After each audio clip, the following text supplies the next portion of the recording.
हिमाचल में 11 जगहों पर दबा है अरबों का खजाना, उसे क्यों नहीं निकाल लेती सरकार। एक चुटकी में उतर जाएगा प्रदेश से कर्ज का बोझ, मालामाल होगा पूरा हिमाचल। 5 जिलों में जमीन के नीचे दबा है ऊर्जा का असीमित भंडार। कुल्लू जिला में ही 9 जगहों पर लगा था यूरेनियम का पता। क्या आप जानते हैं कि 1 किलो कोयले से 3 यूनिट बिजली बनती है और 1 किलो यूरेनियम से 50,000 यूनिट बिजली बनाई जा सकती है। दुनिया भर के तमाम देशों के पास तेल, गैस और कोयला सीमित मात्रा में उपलब्ध है और आने वाले 40 से 50 वर्षों में इसका भंडार समाप्त भी हो जाएगा। लेकिन क्या आपने कभी सोचा है कि तेल, गैस, कोयले के समाप्त हो जाने के बाद ऊर्जा के नए स्रोत क्या रहेंगे? अगर नहीं सोचा तो अब सोचेगा। इस वीडियो में हम ऊर्जा के इन्हीं स्रोतों के बारे में बात करने वाले हैं। साथ ही ये भी बताने वाले हैं कि हिमाचल में किन 11 जगहों पर ऊर्जा का असीमित भंडार जमीन के नीचे दबा हुआ है।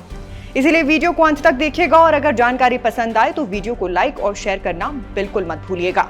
अब सबसे पहले हम बात करते हैं न्यूक्लियर एनर्जी की, जिसे हिंदी में नाभिकीय ऊर्जा कहा जाता है। ऊर्जा पैदा करने वाली अन्य प्रक्रियाओं की तुलना में न्यूक्लियर एनर्जी ऊर्जा पैदा करने का सबसे सस्ता, सुरक्षित और इको फ्रेंडली मॉडल है। मगर न्यूक्लियर एनर्जी को पैदा करने के लिए जिस चीज की सबसे ज्यादा जरूरत होती है वो है यूरेनियम। आज से करीब 2 वर्ष पूर्व साल 2022 हिमाचल के ऊना और हमीरपुर जिले में यूरेनियम के नए भंडार की खोज की गई थी। यहाँ सबसे पहले हमीरपुर जिले के लंबेहरा गांव में खुदाई के दौरान यूरेनियम के अर्क का पता चला था। वहीं ऊना और हमीरपुर में यूरेनियम मिलने से साल भर पहले शिमला जिला के काशाकलादी में, मंडी जिला के तितेली क्षेत्र में भी यूरेनियम होने की बात सामने आई थी। मगर वो बात बस बात की तरह ही निकली। किसी ने कही, किसी ने सुनी, बात आई और आकर चली गई।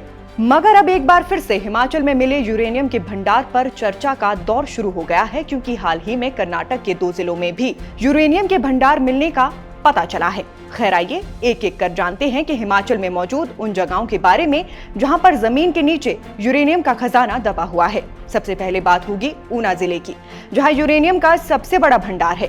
ऊना के राजपुरा में 364 टन ट्राई यूरेनियम ऑक्साइड के साथ राज्य में सबसे बड़ा यूरेनियम भंडार मौजूद है।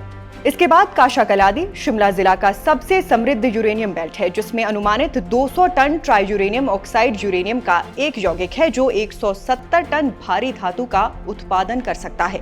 इसी तरह मंडी जिले में 220 टन ट्राई यूरेनियम ऑक्साइड यानी करीब 186 टन यूरेनियम का भंडार होने की बात कही गई है। वहीं कुल्लू जिले में तो 9 जगहें ऐसी हैं जहां यूरेनियम की खान होने का पता लगाया गया है। पार्वती घाटी के चंजुरा में, धारा कनौला क्षेत्र में, सजवार शंकिंधर रेंज के पास कुल्लू की बंजार घाटी में मौजूद हिरुब गियागई, खलाहांडी तीर्थन घाटी में धारागढ़, नाराधार, कुंडली और पिनगरंग जैसे स्थानों पर यूरेनियम का भंडार जमीन के नीचे दबा हुआ है। इसके अलावा किन्नौर जिले के रोपा गांव के पास भी विषम रेडियो धर्मिता मूल्य का पता चला है, जबकि बटाल और वांगटू में भी यूरेनियम के छोटे भंडार पाए गए हैं।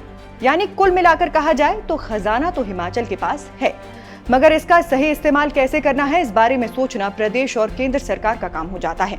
क्योंकि आने वाले वक्त में जब भी इन जगहों से यूरेनियम का भंडार जमीन से बाहर निकाला जाएगा तो बड़े पैमाने पर खनन करना होगा। कई सारे लोगों को विस्थापन भी झेलना पड़ जाएगा। मगर तब एक बात पक्की रहेगी कि इतना बड़ा खजाना जमीन से बाहर निकलने के बाद हिमाचल प्रदेश के ऊपर चढ़ा हुआ कर्ज या तो समाप्त हो जाएगा या फिर बहुत कम हो जाएगा। आपको बता दें कि जियोलॉजिकल सर्वे ऑफ इंडिया यानी जीएसआई की टीम लंबे वक्त से इस काम में जुटी हुई है। कशापत और डारकराई के बीच का क्षेत्र खनिजों और कीमती यूरेनियम से समृद्ध है, लेकिन सड़क के माध्यम से कनेक्टिविटी की कमी के कारण क्षेत्र में यूरेनियम की खदानें अप्रयुक्त रहती हैं। कुछ साल पहले केंद्र ने क्षेत्र में यूरेनियम निकालने की पहल की थी, लेकिन कनेक्टिविटी के मुद्दों के कारण असफल रहा। मगर अब पहले के मुकाबले स्थिति बदल गई है। हिमाचल में रोड कनेक्टिविटी पहले की तुलना में कहीं अधिक बेहतर हो गई है। इस कारण से ऐसा माना जा रहा है कि जीएसआई का शोध पूरा होने और अंतिम रिपोर्ट सामने आने के बाद ही क्षेत्र से यूरेनियम निकालने की पहल दोबारा शुरू हो पाएगी। बाकी आप दर्शकों का इस बारे में क्या सोचना है, हमें कमेंट कर बताइएगा। फिलहाल के लिए बस इतना ही। अगला वीडियो लेकर आपसे जल्द मुलाकात होगी। तब तक के लिए नमस्कार।